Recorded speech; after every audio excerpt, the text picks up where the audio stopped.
VOA News. The Israeli army has come to the rescue of a besieged Syrian aid organization. Correspondent Robert Berger reports for VOA from Jerusalem. Israeli Cabinet Minister Tzachi Hanegbi described the rescue as a humanitarian gesture to the Syrian people and the international community. The evacuees entered Israeli-controlled territory on the Golan Heights. ולמעשה חילצנו אותם לירדן, ובסופו של דבר הם ייקלטו במדינות אחרות, מדינות אירופאיות, בקנדה. Hanegbi told Israel Radio that from there they were taken to neighboring Jordan. Describing the White Helmets as good people, he said they will be resettled in Western countries. Those include Britain, Germany, and Canada, but notably absent from the list is the U.S. A powerful bomb exploded near Kabul's international airport Sunday, killing at least 16 people and wounding 60 others. The suicide bomber attacked just minutes after First Vice President Abdul Rashid Dostum returned home from a year-long exile. The Islamic State, through its Amaq news agency, claimed responsibility for the bombing. It said the attack targeted the crowd welcoming Dostum. He was not hurt. Both local and international rights defenders accused Dostum of war crimes against members of the Taliban after a U.S.-led military invasion of Afghanistan ousted the Islamist group from power in Kabul. And police in Pakistan say a suicide bombing in the country's northwest has killed the driver of an election candidate while wounding the candidate himself and 3 other people.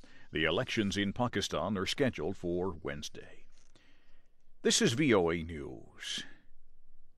Afghanistan hosted a new round of talks with Pakistan Sunday in an effort to build confidence and work together to bring an end to the Afghan conflict.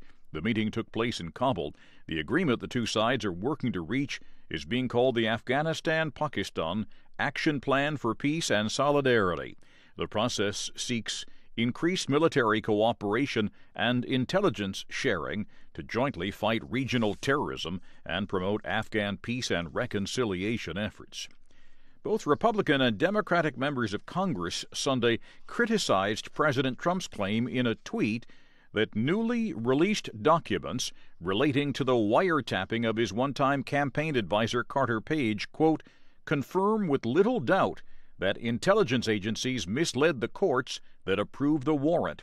Associated Press correspondent Shelley Adler reports. Democratic Congressman Adam Schiff said the documents lay out in detail just why the FBI was so concerned that Carter Page might be acting as an agent of a foreign power. The dumping of these documents with George Papadopoulos, that Carter Page had in fact been a target of Russian intelligence in the past, that Carter Page had gone to Russia during the campaign. And Republican Senator Marco Rubio also broke with Trump, saying he didn't think the FBI did anything wrong in obtaining warrants against Page. They were looking into this one individual, but an individual the campaign themselves said was not a big part of their efforts. Therefore, I wouldn't consider that spying on a campaign. Rubio appeared on CBS's Face the Nation while Schiff was on ABC's This Week. Shelley Adler, Washington. China's President Xi Jinping is on day 2 of a 4-nation visit to Africa.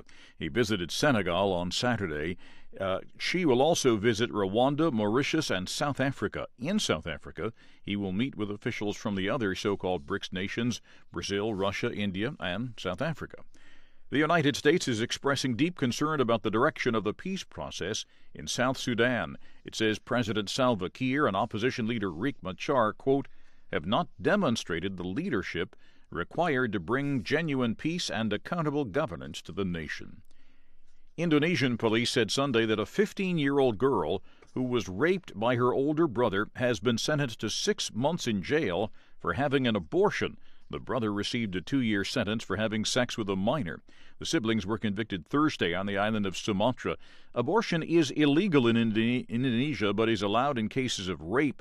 But the abortion must be done within the first 6 weeks of the pregnancy. The girl had the abortion 6 months into her pregnancy. You can find more on these and other late-breaking and developing stories from around the world around the clock at voanews.com and on the VOA News mobile app. I'm Christopher Cruz. VOA News.